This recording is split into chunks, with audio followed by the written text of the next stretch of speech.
O teatro e a peste. A mais terrível peste é aquela que não divulga os seus sintomas.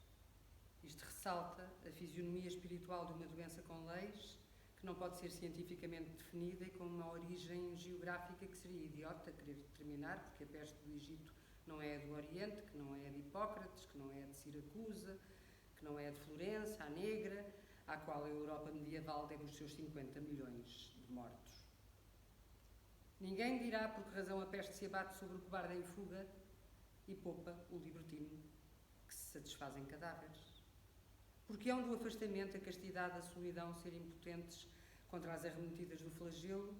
e porque há de um certo grupo de debochados que se isola no campo como Boccaccio, mais 2 companheiros seus de membro pronto e 7 luxuriosas devotas, poder aguardar em paz os dias quentes que no seu auge veem a peste retirar-se. E porque há da peste, num castelo próximo transformado em cidadela guerreira e com um cordão de homens armados que proíbem as entradas, transformar a guarnição inteira e os ocupantes em cadáveres, poupando os homens armados, os únicos expostos ao contágio. E de igual modo, quem saberá explicar como foi possível os cordões sanitários que Mehmet Ali formou com um grande esforço de tropas no fim do século passado por ocasião de uma recrudescência da peste egípcia mostrarem eficácia a proteger os conventos, as escolas, as prisões, os palácios e focos múltiplos de uma peste com todas as características da peste oriental, poderem arrebentar de repente na Europa da Idade Média, em lugares sem nenhum contacto com o Oriente. Com estes insólitos, estes mistérios, estas contradições e estes episódios, é preciso compor a fisionomia espiritual de uma doença que mina o organismo e a vida, até ao rasgão e até ao espasmo, como uma dor que, ao crescer em força e ao infiltrar-se, multiplica as suas avenidas e riquezas em todos os círculos da sensibilidade.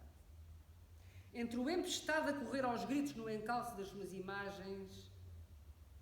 e o ator no encalço da sua sensibilidade, entre o ser vivo construtor de personagens que sem isto ele jamais teria pensado imaginar, que as realiza no meio de um público de cadáveres e alienados delirantes, e o poeta que inventa intempestivamente personagens e as entrega a um público de igual modo inerte ou delirante, há outras analogias que explicam as únicas verdades que contam e colocam a ação do teatro como a da peste no plano de uma verdadeira epidemia. Em A Cidade de Deus, Santo Agostinho acusa esta semelhança de atuação entre a peste que mata sem destruir órgãos e o teatro que sem matar provoca no espírito não só de um indivíduo, mas de um povo, as mais misteriosas alterações. Se quisermos realmente admitir esta imagem espiritual da peste, teremos de considerar os humores perturbados do pestoso como a face solidificada e material de uma desordem que noutros planos equivale aos conflitos, às lutas, aos cataclismos e às derrocadas que os acontecimentos nos trazem. E tal como não é impossível que o desespero inutilizado e os gritos de um alienado num asilo não sejam causa de peste, também pode muito bem admitir-se que ao passarem para o plano do teatro, os acontecimentos exteriores, os conflitos políticos, os cataclismos naturais, a ordem da revolução e a desordem da guerra, através de uma espécie de reversibilidade de sentimentos e de imagens, se descarreguem com a força de uma epidemia na sensibilidade de quem os contempla. Antes de mais, importa admitir que o jogo teatral, como a peste, seja um delírio e seja comunicativo. O espírito acredita no que vê e faz aquilo em que acredita. É o segredo da fascinação. Porque se o teatro é, como a peste, não é apenas por atuar sobre importantes coletividades e as perturbar num sentido idêntico. Há qualquer coisa no teatro, como na peste, de simultaneamente vitorioso e vingador. Este incêndio espontâneo que a peste ateia onde passa não é mais do que uma liquidação imensa, um desastre social tão completo, uma tamanha desordem orgânica. A peste apodera-se de imagens que dormem, uma desordem latente, e de repente empurra-as até aos gestos mais extremos. E o teatro também, ele se apodera de gestos e os empurra até ficarem fora de si. Tal como a peste refaz a cadeia entre o que é e o que não é, entre a virtualidade do possível e o que existe na natureza materializada. Recupera a noção das figuras e dos símbolos tipo que atuam como golpes de silêncio, suspensões, calafrios, chamadas de humor, impulsos inflamatórios de imagens nas nossas cabeças bruscamente acordadas.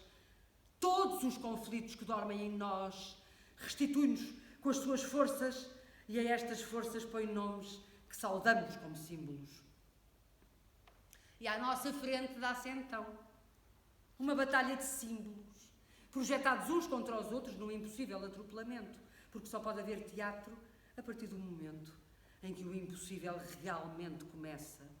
e a poesia que se desenrola no palco alimenta e sobreaquece símbolos realizados. Uma verdadeira peça de teatro torna o repouso dos sentidos, liberta o inconsciente comprimido, leva a uma espécie de revolta virtual, impõe às coletividades reunidas uma atitude heroica e difícil. Tal como a peste, o teatro é, portanto,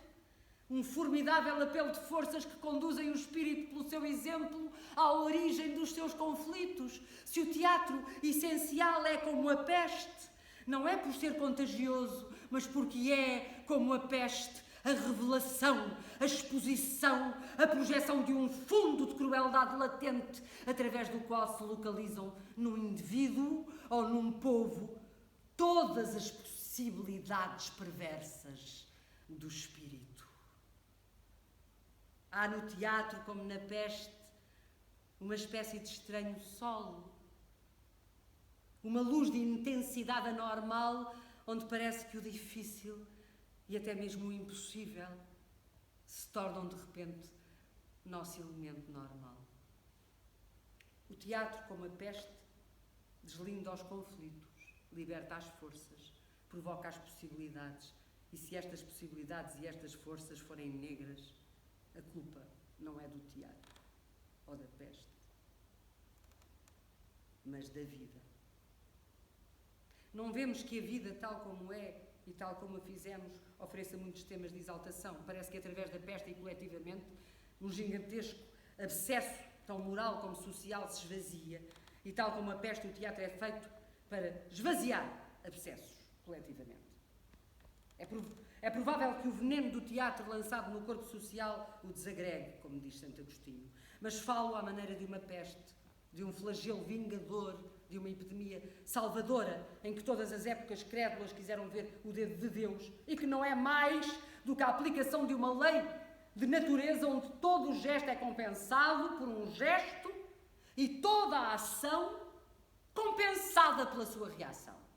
O teatro, como a peste, é uma crise que se resolve com a morte ou com a cura, e a peste é um mal superior porque é uma crise completa e nada mais resta depois dela a não ser a morte ou uma extrema purificação. Da mesma forma, o teatro é um mal porque equilíbrio supremo que não se atinge sem destruição.